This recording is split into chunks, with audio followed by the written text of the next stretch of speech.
Thank you. Good morning. March is Fraud Prevention Month across Canada.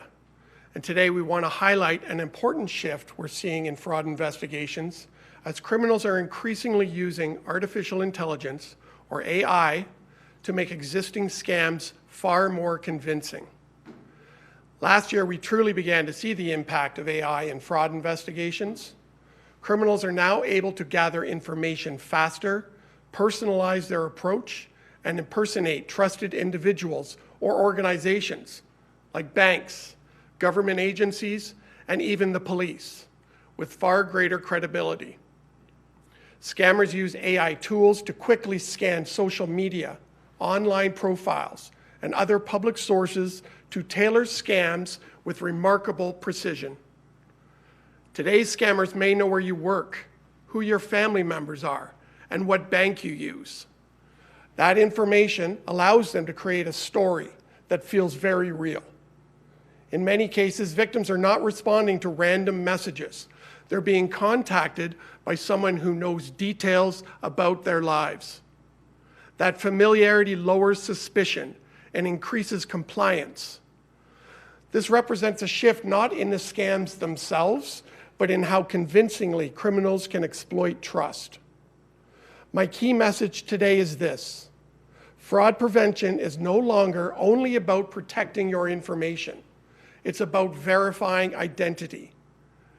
Much of the information criminals use is readily available through past data breaches, phishing attempts, or publicly accessible sources. So if someone contacts you urgently about money, personal information, or access to your accounts, pause and verify. Remember, do not rely on caller ID. Do not rely on voice recognition. Do not rely on familiarity, because all of these things can be manipulated.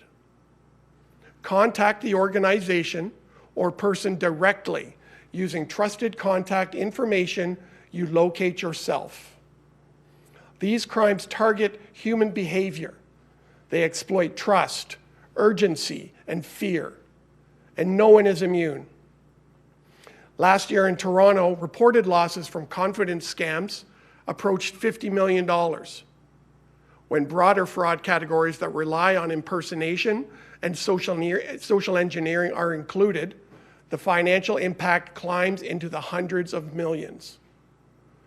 These numbers illustrate the very real financial cost of criminals exploiting trust. What can't be measured is the emotional harm and loss of trust these scams create. We also know fraud is significantly underreported. Many victims never come forward because of embarrassment or uncertainty, and the true scale of fraud is likely many times higher. This is why Fraud Prevention Month is an important opportunity to increase awareness of the changing landscape of frauds and scams. Fraud Prevention Month is a national effort, and we're proud to work alongside organizations across Canada that lead fraud awareness and prevention initiatives, including the Canadian Anti-Fraud Centre, jointly managed by the Royal Canadian Mounted Police, the Competition Bureau, and the Ontario Provincial Police, which serves as a central hub for fraud reporting and trend identification in Canada. We also recognize the leadership of the Competition Bureau of Canada, which coordinates the National Fraud Prevention Forum and brings together dozens of public and private sector partners to promote awareness. Awareness is critical. By staying informed, slowing down, and verifying before acting, we can reduce the risk of fraud and better protect our communities. Thank you. I'm happy to take any questions. I'm wondering if you can give me an idea of how people are being duped. Are they seeing ads online that they think are legit and they're clicking through? Are they receiving links in email or answering calls they probably shouldn't? Yeah. So the answer is yes to all of that. How they're being duped is they're being duped by their own information, in essence. The scams are not changing. really. They're the same old scams. They're police officers, they're fraudulent bank investigators, they're CRA officers. Those scams are consistent.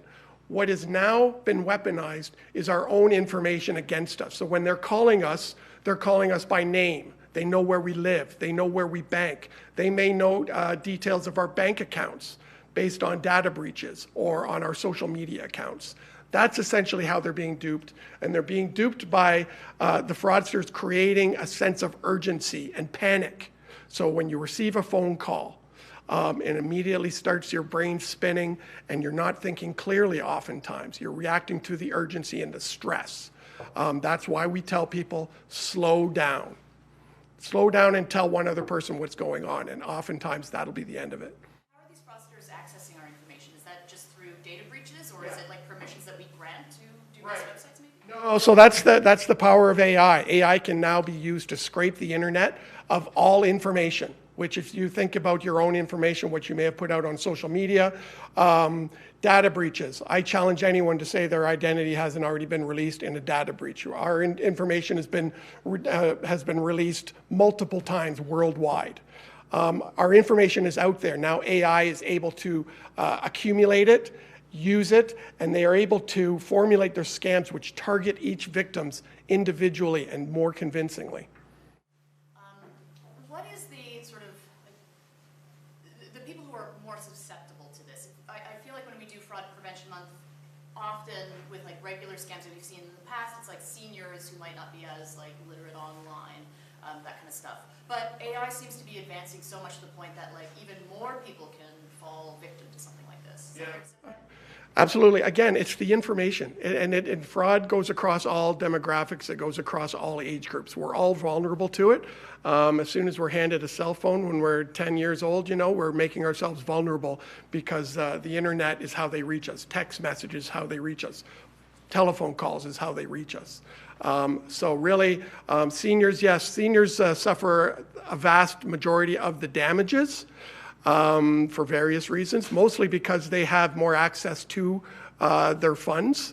But all age groups, all demographics are vulnerable. When you say the information is scraped, what do you mean? How are they able to recover that? Yeah, well, there's AI tools. There's AI forums.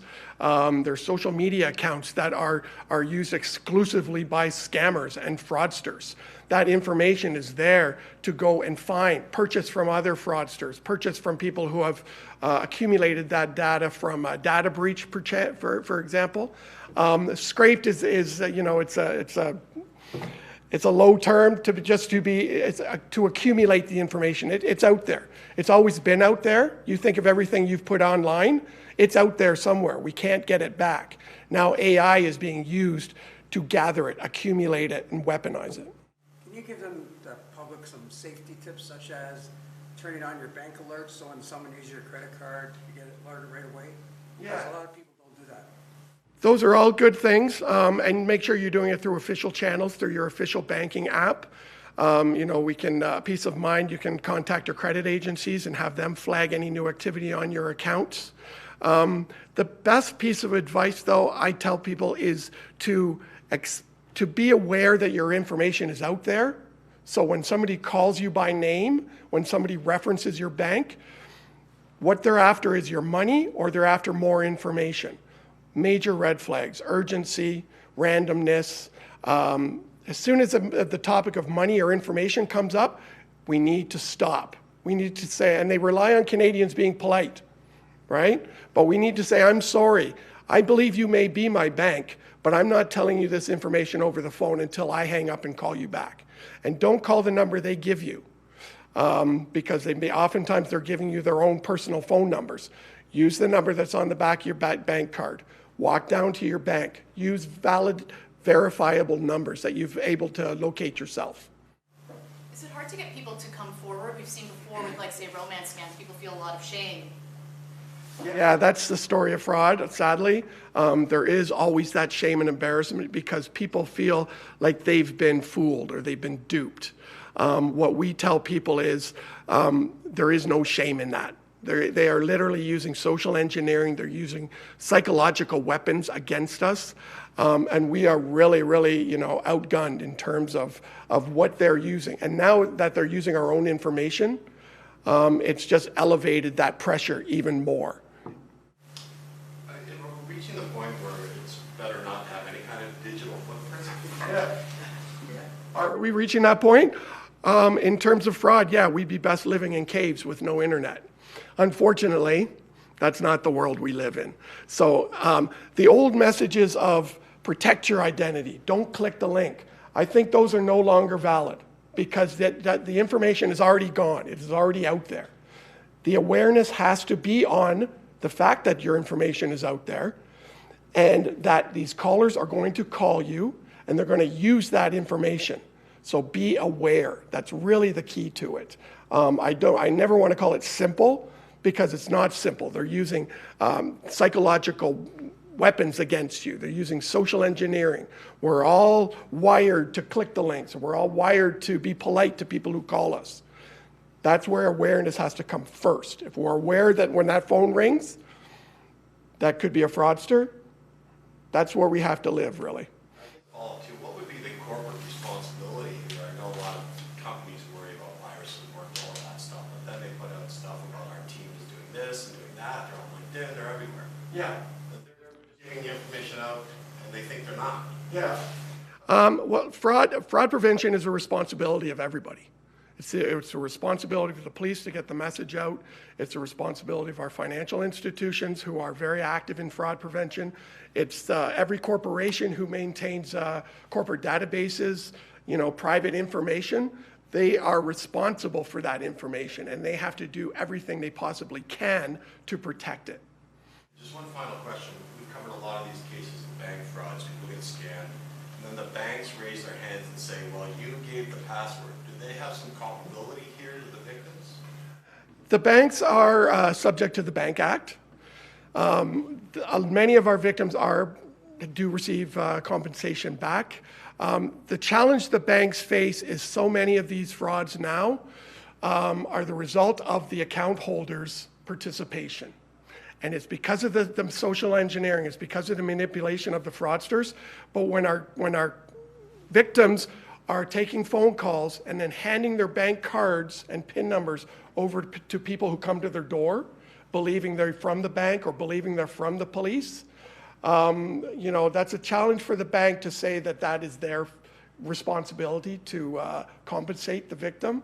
Again, it all comes down to awareness. The banks do it, and that's why we're here today as well. Question? What about the apprehension rate? What's the apprehension for fraud and trauma?